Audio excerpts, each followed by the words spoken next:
And what a great week it was for all of us in the real estate space, and specifically because it seems like we're moving in the right direction with regards to interest rates. We're back on the train of lower little by little by little. And we actually touched 8-month lows this past week. What's going on, everybody? My name is Kevin Weedmark, aka the Mortgage Mouth, bringing to you the weekly update. And please don't hesitate to hit that subscribe button.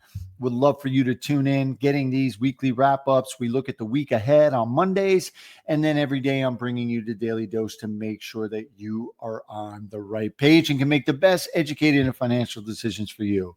So on Monday, I said top 3 things to look for. Number 1 was going to be what was going to happen with the war. Over last week, I mean, think about it. It was just last weekend that we dropped bombs on Iran. I mean, it just happened, and it's almost like it's over. So heading into Monday, I was a little skeptical in the fact that I was uncertain what was going to transpire. I mean, typically when you go into times of war, tremendous uncertainty, what happens is there's a flight to safety. We did not see that. I mean, what we saw is honestly, traders didn't care. It wasn't that we were involved. It had not escalated at that point. So therefore, it seemed like it was a non-issue. The geopolitical front kind of held steady this past week, which was amazing considering, like, again, we dropped bombs on Iran a week ago. So that didn't really have much effect. The other thing that really had the biggest effect, in my opinion, I mentioned it on Monday, numerous members of the Fed were going to be speaking. As a matter of fact, it was 8. We also had the testimony of Powell.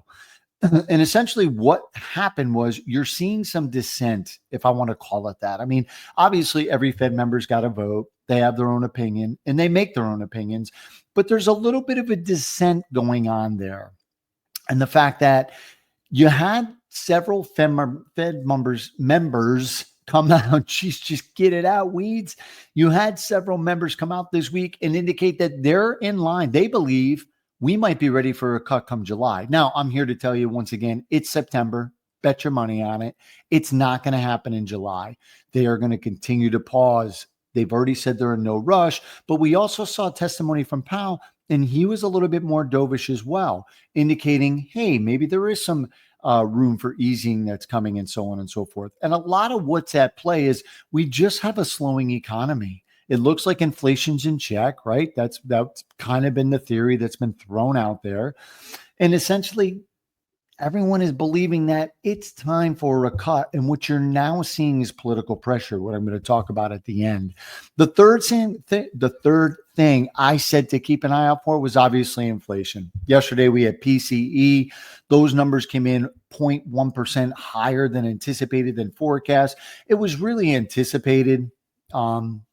Not much really to write home about. And the markets actually reacted favorably. They were pushing rates lower on Friday until that all changed. But overall, the inflation seems to be tamed given the fact that we have all these tariffs, right? We have all these potential price increases, all this going on in the background. And what we're not seeing is just a crazy escalation in inflation. So that is a great thing. And traders are saying, hey, that's wonderful news. If inflation's at bay and the economy is slowing and the labor is starting to show kinks in the armor, what the hell are we waiting for? Why don't we have a cut?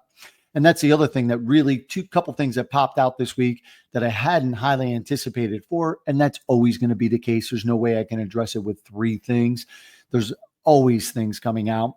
Was consumer confidence. Consumer confidence, and the indicator in there was the labor information that came out of that confidence number.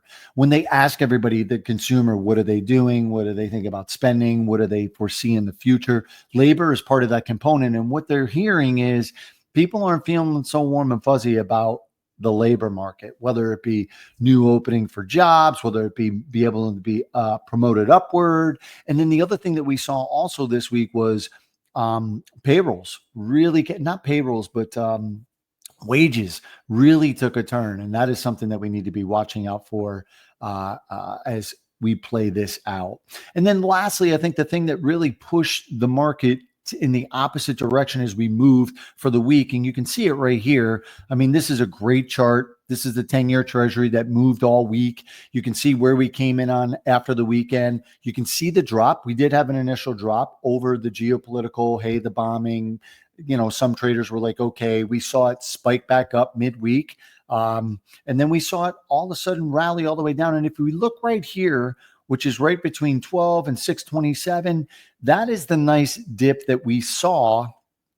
And that was the point to lock this past week, right? Make sure that you're working with the right professional to make sure that you're doing those locks. That was the point to take advantage when essentially all that information had come out. You were getting the information with regards to the Fed members speaking out that they should reduce, and you had all that information all the way up to the inflation number. And that was the opportunity to take. But once again, just going back, why we increased like we did on Friday that you saw on that chart was very simple.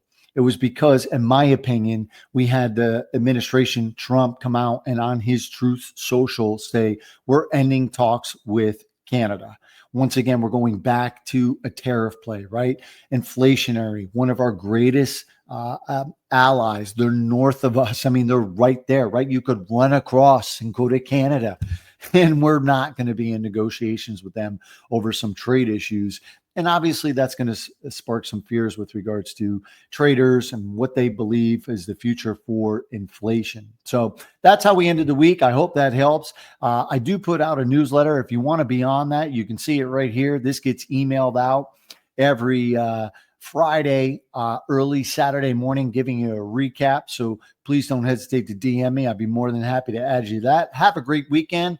And if there's anything I can do for you out there, anyone wants to talk a loan scenario, whether you're an agent or whether you're shopping for yourself, hey, I'm always available, and I love to talk. And transparency is my numero uno, saving you on both costs and on rates. All right, y'all, have a wonderful rest of your weekend, and I'll be coming to you on Monday with the week ahead. Cheers.